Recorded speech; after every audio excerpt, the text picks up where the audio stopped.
recurrence relation. And our recurrence relation is this thing. So Tn equals Tn minus 1. Now that's not going to change because I'm not doing it for a specific term. It's just Tn and Tn minus 1. All I need to do is fill in D and A. So down here, I'm going to go Tn equals the term before it plus our difference, which was 7, okay, from this point here, comma, where T1 is 10. Done. That's it. So we've used simultaneous equations to solve for A and D, popped it into the recurrence relation, we're finished. I'm going to quickly show you how to do another method. So if you're good, you can kind of skip ahead until you see our next page, which will be this graph one. But if you would like another way to solve equations, I'll quickly go through that. So this would be method 2. I'll do it in red. So from our two equations, which I'll bring back from this point, okay, what you can notice is that because there's an A here and an A here, I can actually set this up as equation 2 minus equation 1.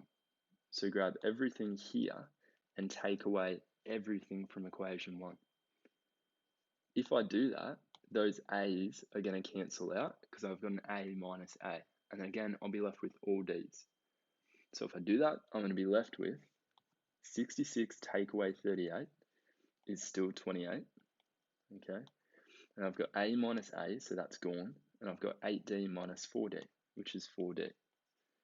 You get D the same way, which is 7.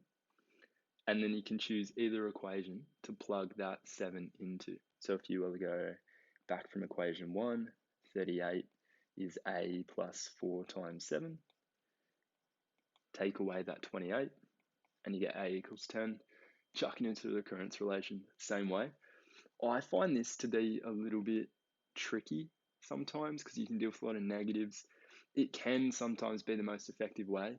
My preferred method is to just write it as a term equals, even if it's kind of gross, because then it's always going to work. And if you've got it as like A equals, or even if it was D equals, plug that into the other equation and you're golden. I kind of like solving equations, so that works for me. It may not work for you. You choose what works. Okay, either way, chuck it in the recurrence relation formula and you're done. Okay, so now doing this from a graph or table, and I should mention, by the way, on your reference sheet on the first page, what you'll notice is this little bit called sequences and series. And this rule here should ring familiar because it's our explicit rule for arithmetic sequences. So you have that there. You don't have the recurrence relation. So you need to remember that recurrence relation means the term is the term before it plus the difference where the first term is A. Okay? So doing this from a graph or a table is way easier than you might think, because remember that all we need from, again, we can use the reference sheet here. All we need for Tn is going to be, we'll go back to red, is going to be A, so the first value, plus n minus 1 times the common difference. Now, from these points on the table, okay, I can see what A is because it's my first point, my first value. So A here, and keep in mind across the bottom that's n, so that tells you that this is T1, T2, T3, blah, blah, blah, blah, blah, and this is the actual value, just to clarify that. So here T1 is 5, which is my A, done. Now my common difference is, in this case, my gradient. It's what I'm going up by for each time I go across. So if I go across one term, I'm going up by 2. Okay, you go up by 2, that's my common difference. It's common because they each go up by 2. So then my D is 2, and then all I have to do is put that into my formula. Done. And again, you could expand that if you want to, not super necessary. Awesome, not too bad. Okay, let's do some application questions. So we have Tabitha, who starts with $200 in her piggy bank The following week, she adds $25 and then continues to add $25 at the start of each week. We want to find a rule to describe her balance, so BN, okay? And then we're going to find when her savings reach $450. So we're going to be writing the explicit rule. This time instead of TN, it's just BN. Don't get confused by that. And then we're going to have to solve for an N value that gives a balance, an answer of 450. Okay, so start with our rule. Again, if you don't know it, it's on your reference sheet. You go Tn equals A plus N minus 1 times the common difference. Now this time, we're going to be doing, we're going to be doing Bn, which is my balance. Now A is my starting value. So let's go back to the question. What did Tabitha start with in her piggy bank? 200, right? That's what she started with. So that's my A.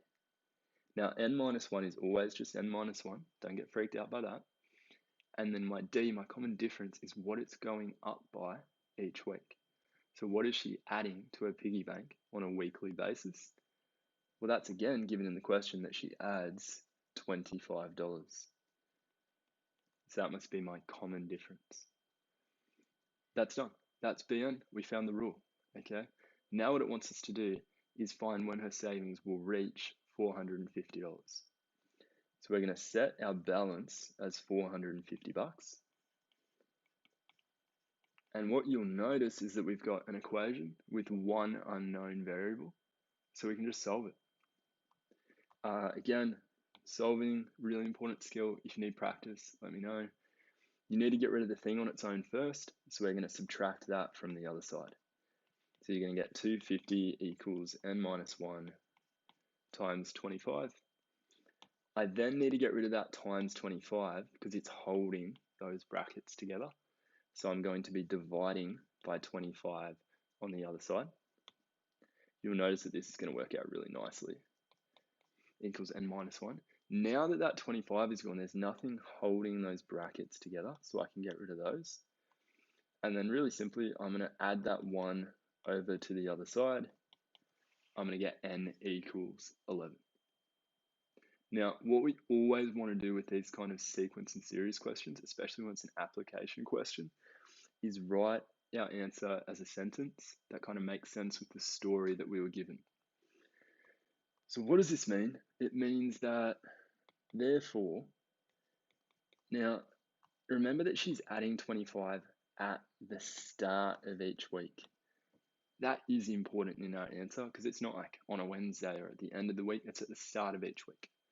So at the start of the 11th week, Tabitha's savings or Tabitha's balance or Tabitha's money, whatever you want to say, we'll go balance will be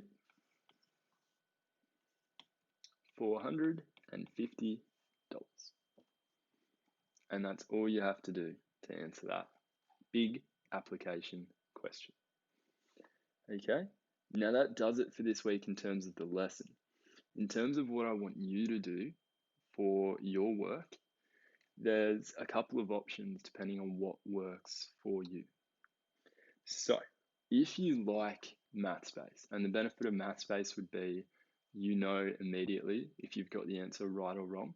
There's also the videos, the lessons, and like steps that you can skip along. It also gives me all of your data. So if you want to use MathSpace, then there's a task up, hopefully. If there's not, let me know immediately, called Arithmetic Sequences. It'll use the same notation, symbols. It should follow pretty much what we did.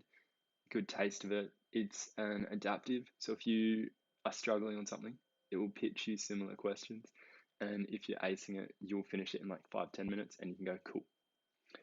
The other option is the Maths in Focus textbook, which some of you have hard copies, some of you have online copies, whatever works.